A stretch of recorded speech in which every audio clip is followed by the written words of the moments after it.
आपण लोणचं बनवूया आता. तुम्हाला साहित्य सांगते मी. बघा 3 किलो आंबे घेतले मी आणि मिठामध्ये आणि हळदमध्ये मी रात्रभर तसेच ठेवले आणि सकाळी उठून त्याला उन्हात टाकले 1-1.5 तास. बघा हे धने आहे आणि हे शोप, कलोंजी, जिरं आणि मिरच्या आणि याला मेथी दाणा घेतला थोडासा आणि मोहरी. मीठ वगैरे मी पहिलेच याला लावलेलं आहे. चला आता आपण याची पावडर बनवून घेऊया. बघा मी मसाला वगैरे पिसून घेतलेला आहे. आता आपण मोहरी पिसून घेऊया. चला मी माझ्या मेजरमेंटनुसार घेतलेलं आहे. मी 3 किलो आंबे आहेत त्यानुसार मी जेवढं लागेल तेवढं साहित्य घेतलेलं आहे. तुम्हाला जर जास्त टाकायचं असाल तर थोडं थोडं वाढवून घ्या तुम्ही. बघा मोहरी पिसून घेतली. आमच्या शेतामधली एकदम बारीक मोहरी आहे, गावरान मोहरी आहे. खूप छान लोणचं होते बनवून. बघा तुम्ही, हे गावाकडचं लोणचं आहे. माझी आजी बनवायची. सिंपल लोणचं आहे.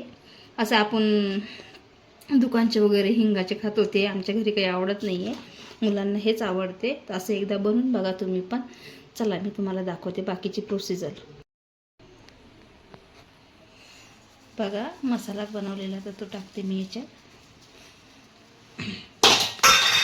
कलोंजी आहे, मोहरी आहे. मी तेल वगैरे टाकत नाही एवढ्या लवकर. लसूण तेल थोडं अर्धा-1 पाऊण तासानं टाकते. असं मिक्स करून घेते कारण ऑलरेडी मी याला मीठ आणि हळद लावून ठेवलं होतं रात्रभर आणि सकाळी उन्हात टाकलं होतं. हे लोणचं तुम्ही एकदा बनवून बघा. एवढं छान होते ना, खूप छान होते आणि एकदम आपल्या गावाकडची चव असते माहिती आहे का. ही माझी आजी अशी बनवायची लोणचं, खूपच छान असते. एकदा करून बघा तुम्ही. आणि असं हे 12 महिने असं राहते, खराब पण होत नाही आहे. कमेंट करा, लाईक करा. कमेंट करून नक्की मला सांगा लोणचं कसं बनलं ते. खरं एकदा बनवून बघा आणि खरंच मला सांगा तुम्ही. व्हिडिओ आवडला असेल तर लाईक करा, कमेंट करा, शेअर करा.